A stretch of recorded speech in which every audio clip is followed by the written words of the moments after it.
Hi! ഇന്നൊരു mini വ്ലോഗാണ്. ഞങ്ങൾ ഫാമിലിയായിട്ട് കുറേ നാളുകളുടെ ശേഷമാണ് ഇങ്ങനെ ഒന്ന് പുറത്തിറങ്ങുന്നത് കേട്ടോ. ഇന്ന് ആക്ച്വലി വെതറും നല്ല അടിപൊളിയായിരുന്നു. അടിപൊളിയായിരുന്നു ഇൻ ദ സെൻസ് നല്ല വെയിലുണ്ടായിരുന്നു. കുറേ നാളുകളുടെ ശേഷമായിരുന്നു ഈ വെയിൽ കേട്ടോ. ഇവിടെ ആക്ച്വലി സ്പ്രിങ് തുടങ്ങിയ പിന്നെ തണുപ്പ് വലിയതായിട്ട് കുറഞ്ഞോന്ന് ചോദിച്ചു കഴിഞ്ഞാൽ കുറഞ്ഞും കൂടിയൊക്കെ ഇരിക്കും. മാത്രമല്ല മഴയുണ്ടായിരുന്നു കേട്ടോ. കുറച്ച് നാളുകൾ മുന്നേ നല്ല മഴയുണ്ടായിരുന്നു. അപ്പോൾ അങ്ങനെയൊക്കെ വെതർ അങ്ങോട്ടും ഇങ്ങോട്ടും ഒക്കെ മാറിക്കൊണ്ടിരിക്കുവായിരുന്നു. പക്ഷേ ഇന്ന് നല്ല വെയിൽ കണ്ടപ്പോൾ എനിക്ക് സന്തോഷമായി ട്ടോ. അപ്പോൾ ഞങ്ങളിങ്ങനെ പൊയ്ക്കൊണ്ടിരിക്കുകയാണ്. പിള്ളേരൊക്കെ നല്ല സന്തോഷത്തിലാണ്.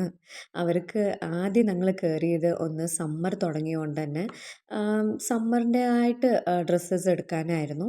അപ്പം ആദ്യത്തെ നമ്മുടെ സ്റ്റോപ്പ് എന്ന് വെച്ച് കഴിഞ്ഞാൽ ഈ പറഞ്ഞ പോലെ കിയാബി ക്ലോത്തിങ് സ്റ്റോറാണ്. ഇത് നമ്മുടെ ഓർമ്മയിലുള്ള ഒരു സ്റ്റോറാണ്.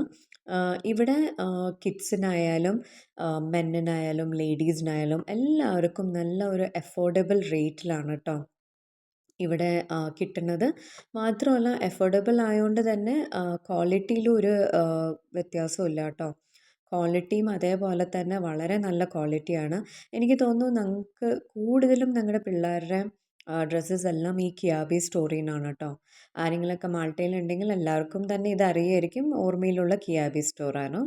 അവിടുന്ന് ഞങ്ങൾ കുറച്ച് ഷോപ്പിംഗ് ഒക്കെ കഴിഞ്ഞ് തിരിച്ചിറങ്ങിയ ശേഷം ഞങ്ങൾ എംസീദയിലാണ് വന്നിരിക്കുന്നത്. ഇവിടെ ആക്ച്വലി ഒരു ഇന്ത്യൻ സ്റ്റോറിൽ പോവാനായിരുന്നു കയറിയത്. പക്ഷേ ഇവിടെ ഓപ്പോസിറ്റ് ഈ പറഞ്ഞ പോലെ നമ്മുടെ എംസീദയിലെ മെയിൻ പാരിഷ് ചർച്ചാണ് ഈ കാണുന്നത്. ഏറ്റവും വലിയ ചർച്ചാണ് ഇവിടുത്തെ ടൗണിലത്തെ. അതിൻ്റെ ഓപ്പോസിറ്റ് തന്നെ ഒരു ഹാർബറുണ്ട്. ഇവിടെ കുഞ്ഞ് ഷിപ്സും യാച്ചും ഒക്കെ ഇങ്ങനെ കെട്ടിയിട്ടിട്ടുണ്ട്. അപ്പം അവിടുന്ന് കുറച്ചൊന്ന് ഫോട്ടോസൊക്കെ എടുക്കാമെന്ന് വെച്ച് ഇങ്ങനെ പോണതാട്ടോ. ഇങ്ങനെ നടന്നുകൊണ്ടിരിക്കുമ്പോൾ ഞാനിപ്പം എഡിറ്റ് ചെയ്യുമ്പോഴാണ് ശ്രദ്ധിച്ചത് എൻ്റെ കൈ എത്രമാത്രം ഷേക്ക് ചെയ്യണമെന്ന്. പിന്നെ മാത്രമല്ല ഞാൻ പുറത്തിറങ്ങിയിട്ട് ഇങ്ങനെ വീഡിയോ എടുക്കുന്നതും കുറവാണ്. കുറച്ചൊന്ന് കോൺഷ്യസ് ആണ് കേട്ടോ. പക്ഷെ അതൊക്കെ മെല്ലെ ഒന്ന് മാറി വരുന്നുണ്ട്.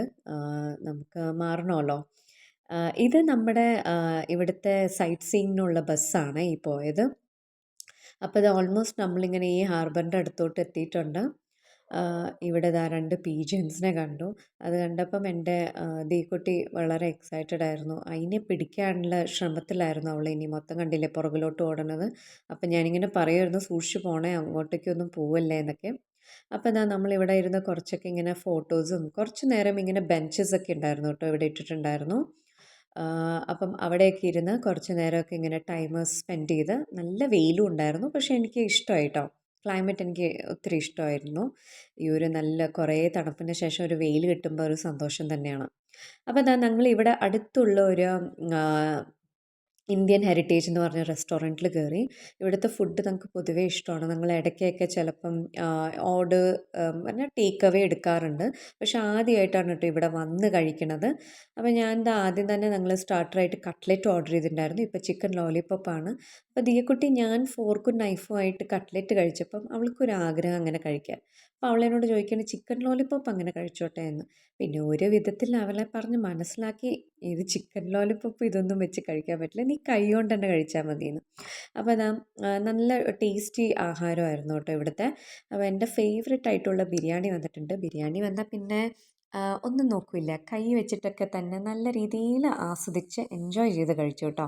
അതിൻ്റെ രഞ്ജിത്തും വിക്കിയും ഈ പറഞ്ഞ പോലെ ഫ്രൈഡ് റൈസ് ആയിരുന്നു ഓർഡർ ചെയ്തത്. പിന്നെ എൻ്റെ 2 പിള്ളേരും പൊറോട്ടയും ബട്ടർ ചിക്കനൊക്കെ കഴിച്ച് അടിച്ച് പൊളിച്ച് നല്ല വയറ് നിറച്ച് കഴിച്ചു കേട്ടോ. അപ്പോൾ ഞങ്ങൾ ഫുഡൊക്കെ കഴിച്ച് കഴിഞ്ഞിട്ട് നിൽക്കുമായിരുന്നു കേട്ടോ. അപ്പം ഇത്രേ ഉണ്ടായിരുന്നുള്ളൂ. ഒരു കുഞ്ഞ് മിനി വ്ലോഗായിരുന്നു. അപ്പം എല്ലാവർക്കും ഇഷ്ടപ്പെട്ടു എന്ന് കരുതുന്നു. ഇഷ്ടപ്പെട്ടാൽ പ്ലീസ് ലൈക്ക് ചെയ്യുക, സബ്സ്ക്രൈബ് ചെയ്യുക, എല്ലാവരുമായിട്ട് ഷെയർ ചെയ്യുക. Tata bye bye, see U.